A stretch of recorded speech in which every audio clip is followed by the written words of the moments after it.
Quit tolerating your life. I see all these people who absolutely hate their jobs. They bitch to their friends, they bitch to their family, they post negative comments on Facebook, they hate their jobs. The only time they're excited is if they have the day off. You know, they're living for Friday night.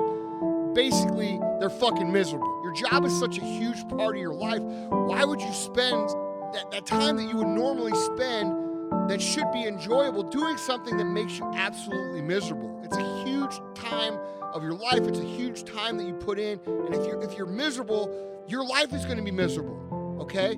I can't relate to that. I cannot relate to spending my time doing something that I fucking hate. When I go to work, I love it, all right? Seriously, there's nothing like it. I definitely don't stop work until 12 or 1 o'clock, and I still find myself happy and excited, even when I'm angry about the things I do on a daily basis. I know that doesn't make sense, but when you're an entrepreneur and you love what you do and things aren't going the right way, that's when you're the happiest because you get to figure it out.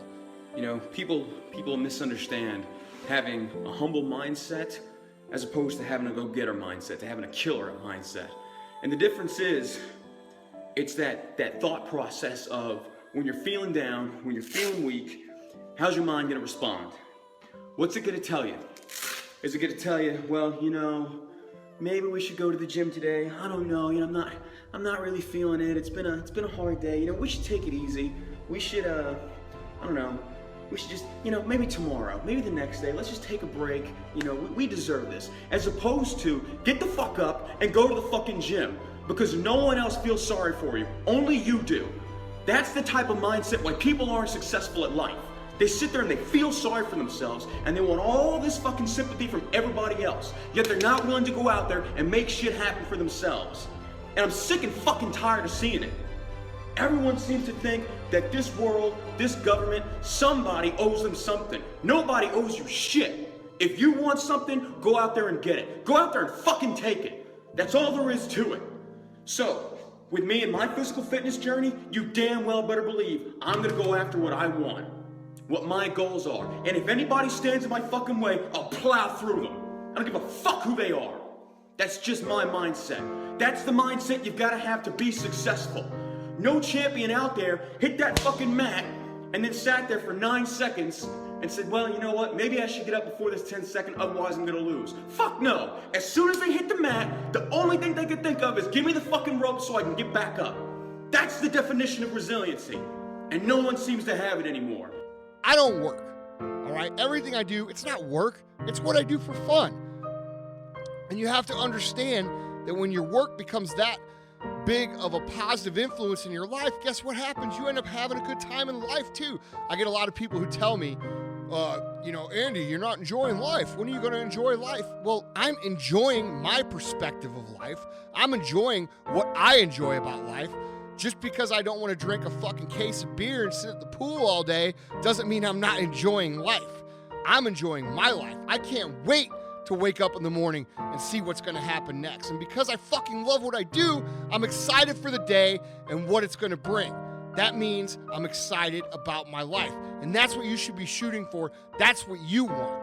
Okay? So if you're in a position right now and you're in a place where you can't get yourself out of bed and you can't, you know, get excited about what it is you do, not only are you hurting your chances of being happy in life, you're hurting your chances of ever moving outside of that place because you're not cultivating the right habits that you need to be cultivating.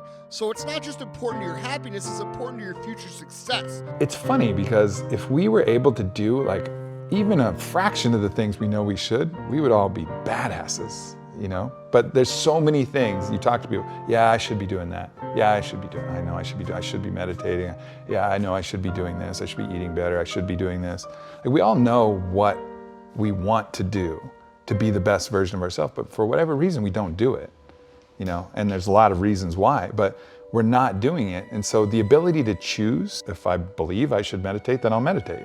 And just collapsing that I know I should with actually doing it, you know, that is a superpower. That's what defines the greatest performers from the people who haven't quite made it yet, is really their ability to say, oh, if I should train now, I will. Oh, if I should eat like this, I will. Oh, if I should do this, okay, then I will. It's collapsing that knowing what you should do and actually doing it and making that one. And that's ultimately a choice. What are the excuses that I'm making? What am I afraid of? What is holding me back? Okay? And I guarantee you, at the end of the day, those questions and those answers that you find, if you're honest with yourself, are all going to revolve around you. The reality is the only person that can be holding you back is that person that looks you in the mirror every fucking day. So quit tolerating your life, live your life, love your life, period. Find yourself going down a road and like everything's kind of going wrong.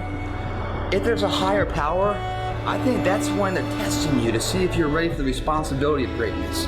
Because with great great achievement comes that responsibility that everyone's going to be looking at you and judging you and picking you apart and trying to break you down. Are you strong enough for all that?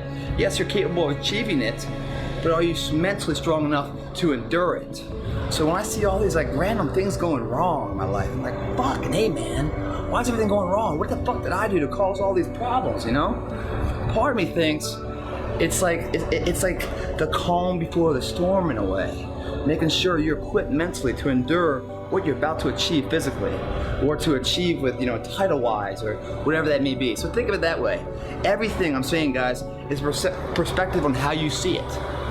The reality of what it is isn't as strong as perception of how you see it. When you commit to something, you can't say, hey, I'm thinking about doing this and I'm gonna try this out. You just gotta say, hey, I'm gonna do this no matter what the fuck it takes, no matter how long it takes, no matter how much effort I have to put in, no matter how much pain I have to go through, no matter what anybody says, no matter what my parents say, no matter what my friends say, no matter what obstacles I have to overcome, I am going to do this. A lot of people like to think they're committed. They like to think, man, I'm committed to one day doing this. No, you're not. You're committed to staying the fucking same because you don't understand what commitment really means. There's so many people that are talking shit about how big of an entrepreneur they're gonna be and how much they're gonna achieve, and they don't work on weekends. I worked every Saturday of my 20s. And I talk to 20-year-old entrepreneurs every single day. Lately, I've been saying to them, this Saturday, you're gonna have more time off than I've had in my entire 20s on a Saturday. So before you tell me how you're gonna be bigger than me, start thinking about what you're actually doing. Successful people know how to commit. Successful people know how to say, hey, I'm gonna do this and I don't give a fuck what it takes to get it done. And unsuccessful say, I'm thinking about doing this, or one day I'll do this, or someday I'll do this, or when things change, I'll do this, or one day it would be nice to have this. What kind of person are you? Are you the kind of person that gets shit done no matter what it takes? Are you the kind of person that talks about shit? It's hard to put the effort in to create greatness, but it's a lot harder to accept the reality that you could have been great. Success is not magic. It is an equation of math. And you guys have to understand that anytime you think of it any other way, luck, magic, circumstance, any of these other things that you tell yourself, that is you justifying to yourself you not willing to do the fucking work. Fear is a belief that something negative is going to happen rather than something positive is going to happen. So it's like that's on the other side. You're almost believing in your failure, right? Rather than believing in your success. So you have to go attack and collapse these different fears. You're either committed or you aren't. You're either willing to do everything it takes, whatever that might be, or you aren't. You either are willing to go through hell and high water and fire and fucking brimstone to get to your goals, or you aren't.